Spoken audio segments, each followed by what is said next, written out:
क्या कोई ऐसा यूएफसी फाइटर है जिसे तुम सबसे लड़वाना चाहोगे, ये जानते हुए कि वो सबको हरा देगा? जी हाँ, मैं बात कर रहा हूँ इस्लाम मखाचेव की। 10 दिन पहले इस्लाम ने जेडीएम को हरा दिया, जिससे एक बात तो क्लियर हो गई कि वेट बढ़ाने से इस्लाम की एबिलिटीज पे कोई भी फर्क नहीं पड़ा है, और इनफैक्ट काफी डोमिनेटिंग तरीके से हराया उन्होंने जेडीएम को। और अब उनकी 77 केजी वाली डिवीजन में ऐसी हालत हो गई है कि कंटेंडर्स होने के बाद भी कोई क्लियर कट कंटेंडर्स है नहीं है उनके लिए। कैसे? देखो, पिछले 2 हफ्तों में काफी सारे मैचेस हुए इस डिवीजन के अंदर, और इन मैचेस के सारे विनर्स इस्लाम के अगेंस्ट फाइट लड़ना चाहते हैं, जिनमें से सबसे पहले नंबर पर है कार्लोस प्राथिस। लास्ट वीक तुमने कार्लोस प्राथिस का ये नॉकआउट तो देखा ही होगा। कार्लोस प्राथिस एक सॉलिड स्ट्रेट मारते हैं, उनका ओपोनेंट लियोन एडवर्ड्स हंसते हुए नीचे गिरता है और उसको 2 मिनट तक होश नहीं आता कि भाई उसके संग हुआ क्या।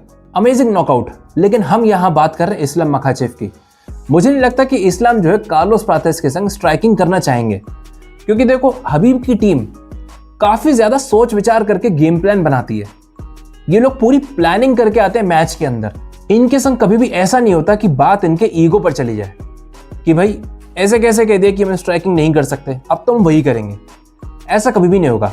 इन लोगों को पता है कि भाई इनकी क्या स्ट्रेंथ है और क्या वीकनेसेस है। इनकी स्ट्रेंथ है रेसलिंग, तो ये लोग पूरा अपना गेम प्लान ही रेसलिंग के चारों तरफ ही तैयार करते हैं। और तुम कार्लोस प्राथिस को तो जानते ही हो, ये भाई भले ही कितने भी रॉक सॉलिड होंगे, लेकिन रेसलिंग उतनी अच्छी नहीं कर सकते।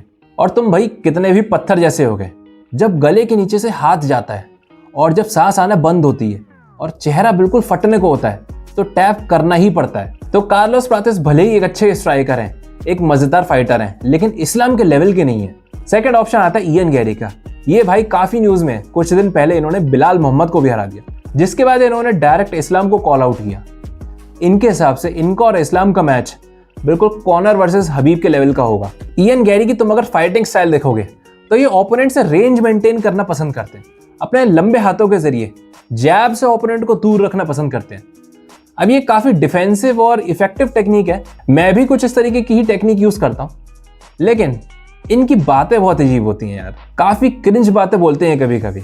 और सबसे बड़ी बात, इनकी रेसलिंग उस लेवल की नहीं है कि इस्लाम के सामने खड़े हो पाए। अब इन भाई का कहना तो है कि ये जॉर्जिया जाएंगे, वहां जाएंगे जहां पे मिराब डोलेशेली रहते हैं, और वहां पे रेसलिंग सीखेंगे। बट आई डोंट थिंक कि उससे कोई फर्क पड़ेगा, क्योंकि इस तरीके की स्किल्स में मास्टरी करने के लिए 4 से 6 महीने बहुत कम है। ऐसे स्किल्स को मास्टर करने में काफी टाइम लगता है। तो इसीलिए इयन गैरी को पहले कोई और मैच खेलना चाहिए किसी अच्छे रेसलर के अगेंस्ट। इसके बाद आते हैं माइकल मोरालेस। कौन है भाई ये? नेक्स्ट। तो इसके बाद 2 ऑप्शन बचते हैं जो कि मतलब काफी अजीब हैं, लेकिन जब तुम सुनोगे तो तुम खुद ही बोलोगे कि भाई ये बात तो सही कह रहा है। तो सबसे पहले शाफकात राखमानोव।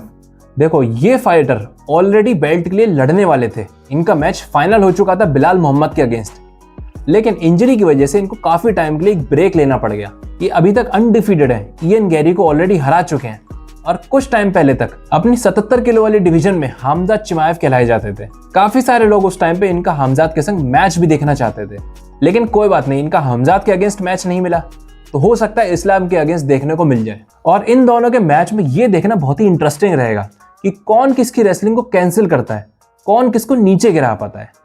और इसी वजह से जो सेकंड बेस्ट ऑप्शन है वो है कमारू उस्मान। कमारू उस्मान की भी यही सिचुएशन है। वो थोड़े टाइम से ब्रेक पे हैं, लेकिन सबसे बड़ी बात, ये हमजाद से लड़ चुके हैं। जब इन दोनों का मैच हुआ था तो हमजाद ने पहले राउंड में फुल अटैक कर दिया था कमारू उस्मान के ऊपर। कमारू उस्मान ने पहला राउंड सर्वाइव करके अच्छी खासी टक्कर दी थी बाद में हमजाद को। इनकी रेसलिंग बहुत शानदार है। ये सबसे बेस्ट फाइटर्स की लिस्ट में आते हैं। और सबसे बड़ी बात, इस्लाम खुद इनसे मैच लड़ने के लिए कह रहे हैं। अब इन दोनों के अलावा तुम इस्लाम का किसी से भी मैच करा लो, कोई फायदा नहीं होने वाला अगर वो अच्छा रेसलर नहीं है। देखा ही तो तुमने लास्ट टाइम क्या हुआ। जेडीएम के पास 1% भी जवाब नहीं था इस्लाम को देने के लिए। अब इसके बाद जो ऑप्शन है वो सारी दुनिया देखना चाहती है। ये है इस्लाम मखाचेव वर्सेस इलिया टोपुरिया। ये मैच बन सकता है असलियत में कॉनर वर्सेस हबीब के लेवल का। सारी दुनिया की तरह मैं भी ये मैच देखना चाहता हूं, लेकिन एक शर्त के साथ। देखो, इलिया टोपुरिया ने कुछ टाइम पहले अलेक्जेंडर पंटोजा के संग फोटो खिंचवाई थी, जो कि 57 किलो वाली डिवीजन के चैंपियन है, और देखने में लग रहा था कि इलिया टोपुरिया भी 57 किलो में ही खेलते हैं। अब भले ही इलिया टोपुरिया 70 केजी में चैंपियन है, लेकिन मैं उनका इस्लाम के संग मैच कभी भी 77 केजी में नहीं देखना चाहूंगा, क्योंकि वहां पे मैच उतना टक्कर का नहीं होगा। वहां पे इस्लाम की जीतने के चांसेस ज्यादा हैं। अगर ये मैच होना चाहिए तो 70 केजी में होना चाहिए, और इस्लाम को ही वेट कम करके आना चाहिए, तब जाके मजा आएगा, तब जाके लगेगा कि भाई ये दोनों के दोनों एक दूसरे के लिए खतरा है। तुम बताओ, तुम्हारे हिसाब से इलिया टुपुरिया को ऊपर जाना चाहिए या फिर इस्लाम को वेट कम करके 70 kg में आना चाहिए? कमेंट से बताओ और चैनल पर नए हो तो सब्सक्राइब कर देना। सी इन द नेक्स्ट वीडियो।